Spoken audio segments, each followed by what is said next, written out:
नमस्कार, जय हिंद, वंदे मातरम। आप सभी विद्यार्थियों का स्वागत है आपके अपने यूट्यूब प्लेटफॉर्म उदय एजुकेशन और सक्सेस पेपर में। विद्यार्थियों, आज के इस वीडियो में लेके आया हूँ अर्धवार्षिक परीक्षा की दृष्टि से इम्पोर्टेंट कक्षा 8वीं का हिंदी विषय का पेपर, जो कि इस बार आपके आने वाले एग्जाम की दृष्टि से अति महत्वपूर्ण रहने वाला है और आप सभी विद्यार्थियों के लिए वरदान साबित होने वाला है। तो आपसे निवेदन रहेगा, वीडियो को अंत तक देखिएगा, वीडियो को लाइक और चैनल को सब्सक्राइब जरूर कर दीजिएगा। मित्रों, इस प्रश्न पत्र में जितने भी प्रश्न बताए गए हैं ये सारे के सारे वेरी वेरी मोस्ट इंपॉर्टेंट हैं और बिल्कुल आपके एग्जाम में ऐसे के ऐसे प्रश्न आएंगे, तो इस वीडियो को आप अंत तक जरूर देखिएगा। आइए बढ़ते हैं पहले प्रश्न की ओर। पहला प्रश्न है, नीचे दिए गए प्रश्नों के उत्तर सही विकल्प चुनकर कोष्टक में लिखिए। यानी आपके जो पहला प्रश्न है उनके अंतर्गत आपके अवसर के प्रश्न आने वाले हैं। तो उसमें पहला देखिए, कवि ने वसंत को बताया है, यानी आपको बताना है कि कवि ने वसंत ऋतु है इसको कैसा बताया है। तो विद्यार्थियों, इसका सही आंसर होगा कवि ने वसंत ऋतु है इसको मृदुल बताया है। कैसा बताया है? मृदुल बताया है। तो ऑप्शन ब इस करेक्ट आंसर रहेगा, मृदुल। ठीक है ना, ऑप्शन ब इसका सही आंसर रहेगा। फिर उसके बाद में दूसरा प्रश्न है, लेखक बदलू को कहा करता था, यानी लेखक है वो बदलू को क्या कहता था? मामा, काका, चाचा या दादा? तो विद्यार्थियों, इसका सही आंसर क्या होगा? बदलू को लेखक है वो क्या कहता था? बदलू काका कहता था। क्यों कहता था? क्योंकि गांव के सारे बच्चे हैं ना, वो भी बदलू को काका ही कहते थे, इसलिए जो लेखक है वो भी काका कहता था। बाकी हकीकत में उनके मामा लगते थे, क्योंकि उनका ननियाल था लेखक का वहाँ पे, लेकिन सारे बच्चे कहते थे, इसलिए वो भी इसको काका कहते थे। फिर उसके बाद में अगला प्रश्न है तीसरा, कि उन्नति शब्द का विलोम है। उन्नति शब्द है, इसका विलोम होगा अवनति। क्या होगा विद्यार्थियों? अवनति। Option number A is correct answer. फिर उसके बाद में बढ़ते हैं अगले प्रश्न की ओर। अगला प्रश्न है प्रश्न संख्या 4। कौन सा सूर्य का पर्यायवाची है? आपको बताना है कि सूर्य का पर्यायवाची कौन सा है? पयोद, पनंद, पनंग, मौलिक या अर्क? तो विद्यार्थियों, इसका सही आंसर होगा अर्क है वो सूर्य का पर्यायवाची है। कौन सा है? अर्क। ठीक है ना, तो इसमें सही आंसर क्या होगा? अर्क। Option number the is correct answer. फिर उसके बाद में अगला प्रश्न है, बदलू लाख पिघलाने का काम करता था, मोमबत्ती से, दहकती भट्टी से, चूल्हे की आग से या फिर दिए से? तो बदलू है वो लाख पिघलाने का काम विद्यार्थियों दहकती हुई भट्टी थी ना उससे करता था, और उनके पास में एक बड़ा सा नीम का पेड़ भी था। वो आपने जब बदलू वाला पार्ट पढ़ा था, कहानी पढ़ी थी, तो उसमें सर ने आपको अच्छे से समझाया होगा। फिर उसके बाद में अगला प्रश्न है कि लेखक ने बस का कैसा बताया, यानी लेखक ने बस को कैसा बताया? बस कैसी थी, लेखक ने कैसा बताया? तो बंद करने योग्य बताया, नीलामी करने योग्य बताया, न बैठने योग्य बताया या फिर पूजा के योग्य बताया? तो लेखक ने बस को बताया था कि ये तो पूजा के योग्य हैं, क्योंकि पुरानी सी खटारा सी बस लग रही थी, बिल्कुल जर्जर अवस्था में, और लेखक ने कहा कि इसमें यात्रा करेंगे तो कभी भी हादसा हो सकता है, इसीलिए लेखक ने कहा कि ये तो बस पूजा के योग्य हैं। फिर उसके बाद में अगला प्रश्न है, दीवाने संचार में संबंध रखते हैं।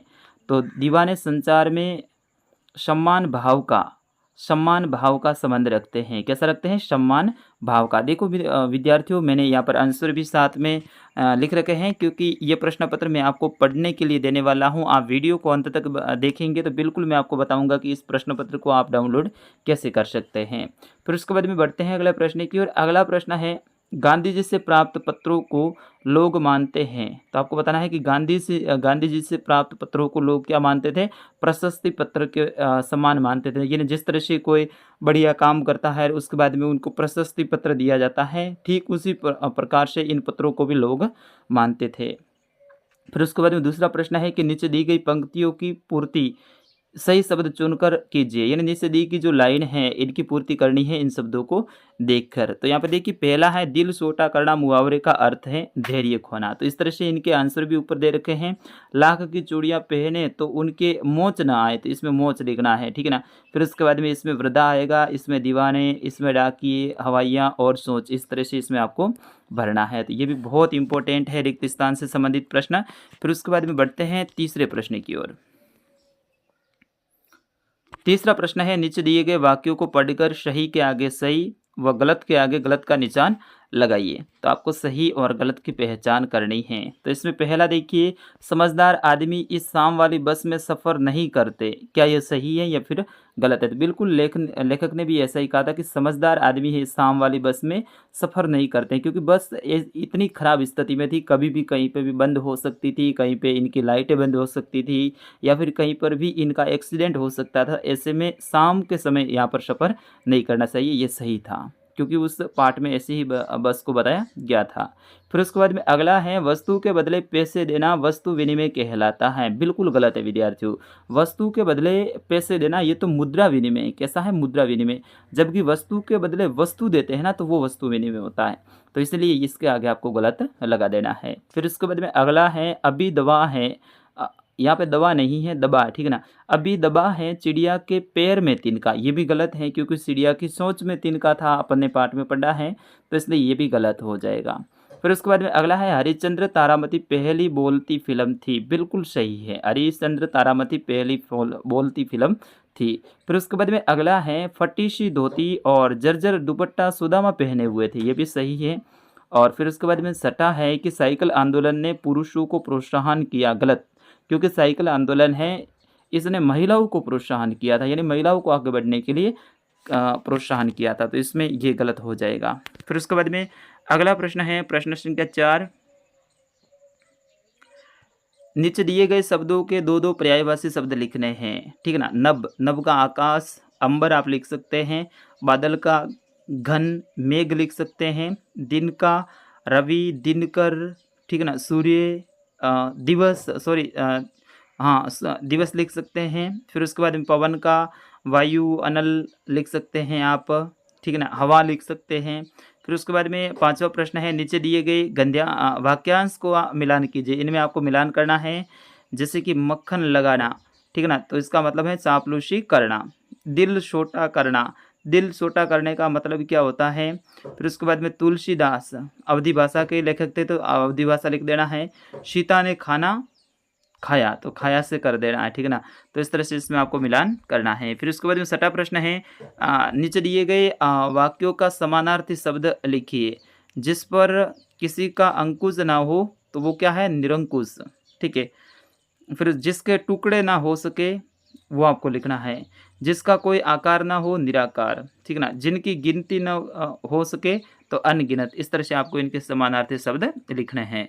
फिर उसके बाद में 7वां प्रश्न है, लघुतरात्मक प्रश्न है, इनके उत्तर आपको 20 से 30 शब्दों में देना है। जिस तरह से आपका बोर्ड का पेपर आएगा, बिल्कुल उसी टाइप का हमने ये पेपर तैयार किया है। तो 7वां देखिए, गजब हो गया, ऐसी बस अपने आप चलती है।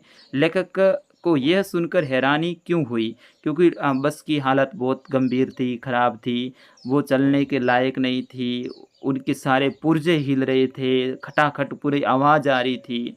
तो ऐसे में वो जब भी बस के जो मालिक है उसने कहा कि ये तो अपने आप चलती हैं, तो लेखक को यह सुनकर हैरानी हुई थी। फिर उसके बाद में अगला है, कवि फूलों को, कवि है यहाँ पर कवि नहीं, ठीक है ना। कवि फूलों को किससे सींचना चाहता है? तो ये प्रश्न बहुत ही इंपॉर्टेंट है, अच्छे से याद कर लेना है। फिर उसके बाद में 9वां प्रश्न है, नीचे दिए गए मुहावरों का वाक्य में प्रयोग कीजिए। आंखें फेरना और कमर कचना, इसको आपको वाक्य में प्रयोग करना है। फिर उसके बाद में नीर उपसर्ग लगाकर 2 नए शब्द बनाइए। निर्धन आकार, यहाँ पे आकार लिख दो तो निराकार हो जाएगा, ठीक है ना। फिर इसमें निर्धन आधार लिख दो तो निराधार हो जाएगा। इस तरह से आप इसमें लिख सकते हैं। फिर उसके बाद में 2 पहिया वाहन चलाते समय रखी जाने वाली 2 सावधानियां लिखिए। तो पहला है कि सड़क नियमों का पालन करें, हेलमेट ज़रूर पहनकर चलें, ठीक है ना। इस तरह से इनके 2 आप नियम लिख सकते हैं, सावधानी। फिर उसके बाद में कोरोना को छोड़ दो, ये आएगा नहीं। फिर उसके बाद में 13वां प्रश्न है, साइकिल चलाना शुरू करने पर महिलाओं के प्रति पुरुषों का व्यवहार कैसा था, वो आपको बताना है। फिर उसके बाद 14वां प्रश्न है, गौरैया की टोपी पर दर्जी ने 5 फौदने क्यों जड़ दिए थे? ये प्रश्न बहुत इंपॉर्टेंट है, अच्छे से याद कर लीजिएगा। जो नीचे गद्यांश दे रखा है, बदलू का स्वभाव बहुत सीधा था, मैंने कभी भी उसे किसी से झगड़ते नहीं देखा। हाँ, शादी विवाह के अवसरों पर वो अवश्य जिद पकड़ जाता था। इनको पढ़ के नीचे जो प्रश्न दे रखे हैं, इनके आंसर आपको देने हैं। फिर उसके बाद में 18वां प्रश्न है, नीचे दिए गए पद्यांश को पढ़कर पंक्तियों का भावार्थ है वो आपको बताना है। फिर उसके बाद में 19वां प्रश्न है, किसी एक शीर्षक पर कहानी लिखनी है, भूखी लोमड़ी या फिर सोने का अंडा देने वाली मुर्गी। तो ये कहानी भी आप अच्छे से याद कर लीजिएगा। फिर उसके बाद में आपके एप्लीकेशन आएगा, आप सूरतगढ़ निवासी रोहित नंदन हैं, आपके पिताजी का स्थानांतरण यहाँ से जयपुर हो गया है। अपने विद्यालय के प्रधानाध्यापक महोदय को स्थानांतरण प्रमाण पत्र यानी टीसी के लिए प्रार्थना पत्र लिखना है, या फिर रोगी का चिकित्सा डॉक्टर के साथ में जो संवाद है वो आपको लिखना है। तो विद्यार्थियों, ये था कक्षा 8 का आपके हिंदी विषय का पेपर। इसमें निबंध भी आप याद कर लेना है, विशेष तौर पे दीपावली के ऊपर, होली के ऊपर और रक्षाबंधन के ऊपर, ठीक है ना, स्वतंत्रता दिवस के ऊपर, ये भी आप याद कर लेना। तो विद्यार्थियों, ये था आपके हिंदी का पेपर। मिलते हैं अगले पेपर में, तब तक के लिए मुझे अनुमति दीजिए। नमस्कार, जय हिंद, वंदे मातरम।